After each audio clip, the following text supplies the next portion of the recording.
First of all, I want to thank every viewer, every comment that came in right after the FANSHOES interview was broadcasted on News 10, Rochester News 10.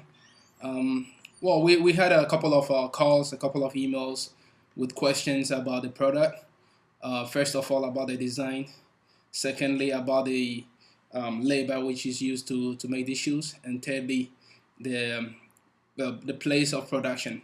So I'm going to go according to those three things and answer those questions right now.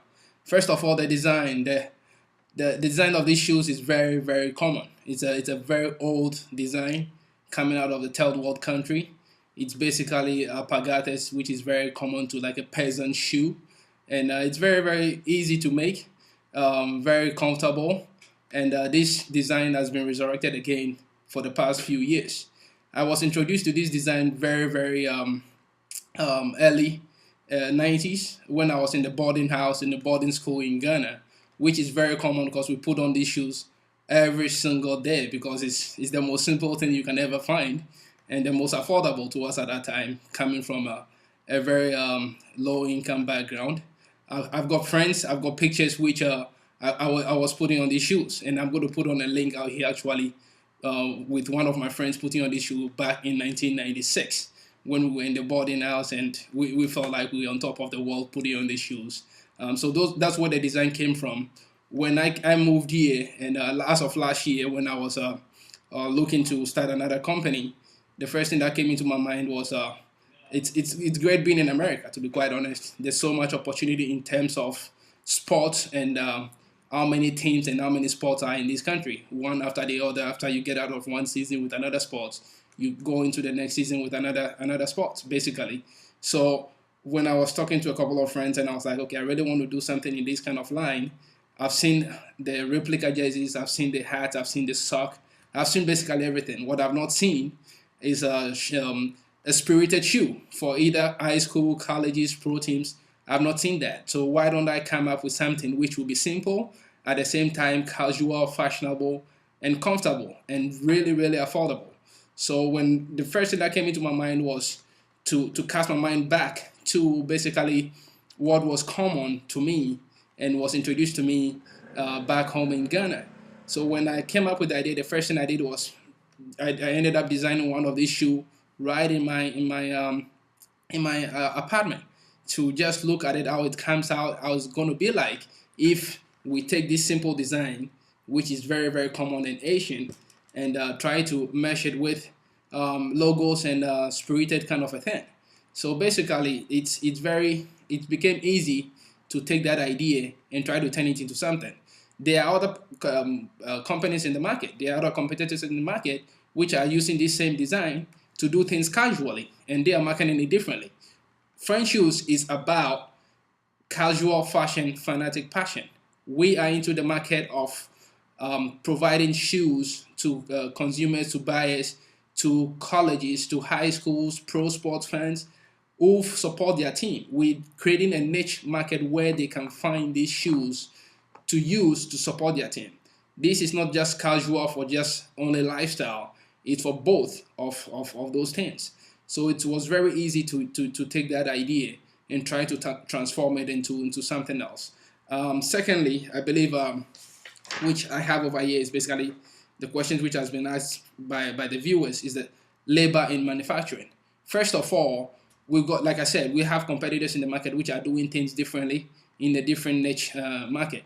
The funny part is both companies which are in the market are doing both things in the same region. We are doing the shoes, we have a manufacturing in Argentina, and we have manufacturing in Asia. And these same companies are using the same manufacturer in Argentina and in South America. So it's not that it's not known. It's obviously it's known. It's not like we're trying to hide it or we're trying to not disclose where the shoes are made. We have to do that no matter what, because there's something which I think people forget, is that with the influx of things from China, which are not of a quality product that much, as well as it's the materials used in it are not the best or not biodegradable. We are not using anything from that region at all, and what mostly the colleges, high schools, universities, and pro teams are doing now in the US is the best thing that can ever happen to small companies coming up. There is an organization called the FLA, the Fair Labor Association. Before even, before even any company comes out to start marketing anything to high schools, collegiate, or pro sports, you have to be a member of the FLA. And this is an organization which is very, very strict and targets the production places from where these companies make their products. What FLA is about is an organization, like I said, it's a huge organization which forms an apparel group whereby they let members only manufacture things from countries they approve and from production places which they approve are not using child labor or any inhumane services to make these products. So it's very, very rigid, and it's a good thing we enter into this market because we have to be approved by the FLA before even any organization such as a high school or college can even provide us their license to use their logo to make these products. So FANSHOES is really proud of this because not every single organization or not every single company owns this certificate when they're producing things for colleges. As you can see, there's so many products on the market which is marketed towards the high school or the collegiate or pro sports. Not every one of these companies owns that certificate. We're proud to say we are one of the few which owns this certificate.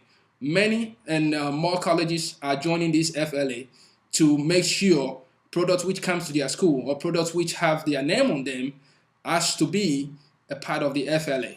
So I believe I've answered that question, that we are very genuine and we're using products which are biodegradable. As you can see, our shoes are just made of 100% cotton with EVSO. EVSO is basically the EVA rubber, which is recycled rubber. So everything we're doing it in the realm of following the FLA regulations and abiding by them. And I think that thirdly, I've answered that question already. Obviously, is the manufacturing side, which we use in South America as well as Asia to make some of our products. We've got production in both places. And we're looking actually at production back in my country, Ghana, to use a production there. At the moment, we have a facility over there, but we don't have the manufacturing personnel as well as the machinery. So we're holding up on that now until we get to that point where we'll be able to set up that manufacturing there to expand our base in terms of manufacturing. And the funny part is to go back in terms of talking about this design of the shoe. Like I said, back in 95, 96, I was putting on this shoe when I was in the boarding house. Very funny, but it's that's the truth. And I'm going to put up the link again to show you some pictures of a friend putting on this shoe. And the same guy who actually was making our shoe was my cousin, and he was making this shoe not for only me, but he was making this shoe and selling it to the local kids and the local lads around as well. And when we thought about even using this same pattern and this same design of the shoe, he was the first person I called upon to make a shoe for us to see how it's going to turn out if we are to go ahead and start using this design. He sent us this shoe, which he made right off his room, and sent me this shoe and the pattern which he sent, which is about 5 to 6 months ago. So as you can see, I believe and I hope I've answered those questions about where the design came from.